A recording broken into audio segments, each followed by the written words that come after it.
안녕하세요. 제가 이번에 가지고 온 종목은 네이버와 카카오를 가지고 왔습니다. 일단 시장이 많이 빠지는 부분에 카카오는 치명적으로 좀 영향을 받고 있고 네이버는 잘 버티고 있죠. 지금 어떤 내용들이 나오고 있고 우리가 중심을 어찌 잡아야 되는지 하나씩 살펴보도록 할 테니까요. 일단 들어가기 전 구독과 좋아요 한 번씩만 꼭 눌러주시면 정말 감사드리겠습니다. 자, 일단 가장 먼저 카카오 같은 경우에는 최근 뭐 시끄러운 소식들이 많았죠.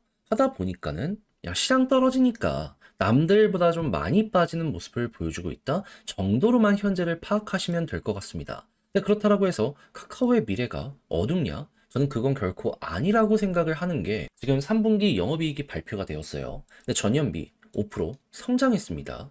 분명 작년도 경기가 안 좋긴 하지만 올해 경기가 더 안 좋다는 얘기가 있었거든요. 근데 이렇게 숫자는 올라갔단 말입니다. 그럼 이유가 뭔지를 봐야 될 필요가 있는데 지금 보면은 사업 부분별로 보면은 플랫폼 부분 매출액이 전년 동기 대비 7% 늘어났다라고 해요. 그랬을 때 이제 핵심이 뭔지를 좀 살펴보면 제가 가장 이거 괜찮다라고 봤던 부분이 일단 톡비즈 관련해가지고 지금 매출액 자체가 증가하고 있다. 광고주가 늘어나는 모습이 보여지고 있다. 그리고 선물하기와 톡스토어 등 이 거래 매출액이 급증하는 모습 보여주게 되었다.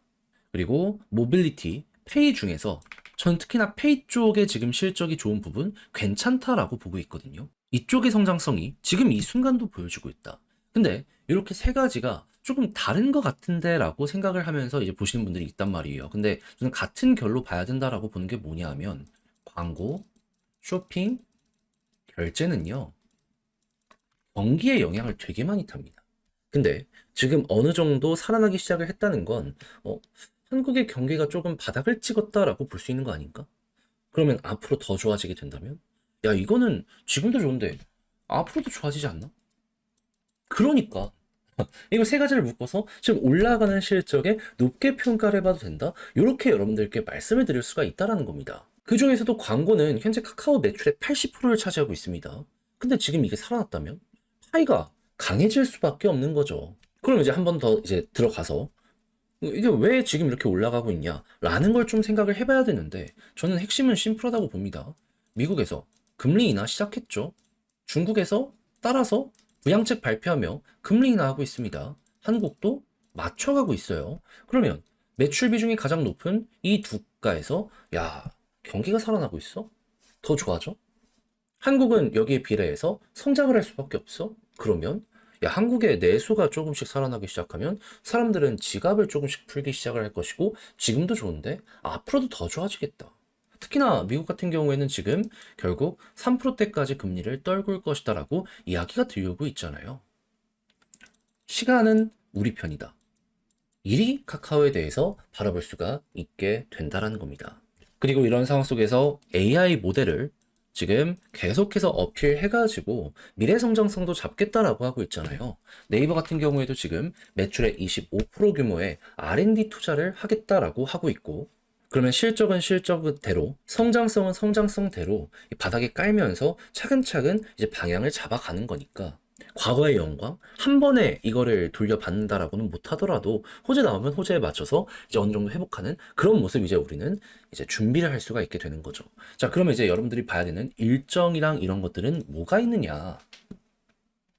미국의 금리 인하 관련된 회의가 나오게 된다면 그리고 중국에서 이슈가 들려오게 된다면 이제 이때 한 번씩 올라가는 거 노려보자라고 생각을 하시면 되는데 일단 미국 같은 경우에는 어느 정도 속도 조절을 해나가면서 한다는 게 시장의 중론이거든요. 그러면 경기 지표가 가장 큰 역할을 하게 될 것이라 보시면 됩니다. 이거 보면서 맞춰가는 거니까. 그랬을 때 이제 보면 좋을 만한 핵심 세 가지는 뭐다? 소비자 물가지수, 생산자 물가지수, 개인 소비지출.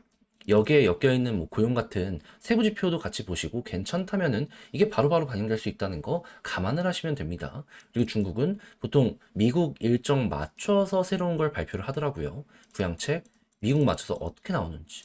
그러면 주요한 부분이 하나씩 등장할 때마다 지금 이렇게 떨어진 것도 반등이 빠르게 될 수 있게 될 것이고요. 이런 상황 속에서 수급은 어떤 걸 보면 좋다. 제가 계속 강조드리는 게 외국인 수급이죠. 지금 마이너스가 크게 카카오에서 나왔다 보니까 좀 아쉬운데 요거 빨간불 나오게 되면은 조금 편하게 보시면 되고요. 요거는 네이버 역시 마찬가지라 보시면 되겠습니다. 그리고 이런 상황에서 네이버는 지지라인 지금 21선 위에 있는데 요게 이제 좀 베스트이지 않을까 생각하면서 이 볼린저 밴드 상단 돌파하면 속도가 나올 수 있다라고 보시면 되고요. 그리고 카카오 같은 경우에는 지금 볼린저 하단을 이탈했잖아요. 이렇게 회복하면은 얼추 바닥이 잡히겠구나. 이걸 1번으로 생각하시고 그런 다음에 21선 다시금 돌파하는 모습이 보여지게 된다면 그때 이제 볼린저 밴드 상단까지 도전을 하고 이 네이버가 그러는 것처럼 241선까지 이렇게 쭉 가는 거 노려보시면 될 것 같습니다. 그런 다음에 이 모든 걸 돌파하게 된다면 이제 2019년 금리 인하 2.5에서 1.5까지 차근차근 떨어졌을 때 이렇게 올라가는 것처럼 이렇게 우상향하는 거 현재 대입해 나가보시면 될 것 같고요. 뭐가 됐든 결국 내수의 영향을 가장 많이 받는 두 종목이기 때문에 시장이 돈만 풀리면 얼추 살아나는 모습 빠르게 보여주지 않을까 싶어요. 그래서 이거는 취향껏 이용을 해보시면 될 것 같습니다. 자, 그러면 지금 봤던 걸 바탕으로 글로 쓰면서 하나씩 마무리를 짓도록 하자면 일단 첫 번째 나오는 뉴스를 생각을 했을 때 매출 자체는 확실히 좋아지는 모습 보여주고 있다. 그리고 성장성도 확보하려는 모습이 보여주고 있어서 지금 당장도 좋은데 미래도 좋다. 과거의 영광 차근차근 회복하는 거 노려보도록 하자. 했을 때 가장 중요한 일정은 뭐라고요? 금리 인하. 자, 그리고 수급 같은 경우에는 외국인 컴백하는 거 노려보시면 되고요. 이런 상황 속에서 지지라인 같은 경우는 아까 말씀드렸던 부분들 각각 일단 보시면 되고 그리고 올라가는 모습이 보여지게 되었을 때 속도를 내는 구간은 뭐다? 두 종목 모두 공통적으로 볼린저 밴드 상단이 되겠다. 여기 돌파 못하니까 계속 약간 눌리는 듯한 모습이 보여지게 되었잖아요. 그렇다는 얘기는 여기가 좀 핵심 포인트라고 볼 수 있기 때문에 이때 이제 가속도 나오지 않을까 싶네요. 자, 이렇게 해서 분석 마무리 해봤는데 어떻게 여러분들께 도움이 되었을지 모르겠습니다. 잘 보셨으면 좋겠고요. 전 다음에 더 좋은 영상으로 다시 인사드리겠다라고 말씀드리며 이상 주식 정리해드리는 주정남이었고 여러분들 남은 시간 다시 마지막으로 구독과 좋아요 부탁드리며 남은 시간 화이팅 하셨으면 좋겠습니다. 감사합니다.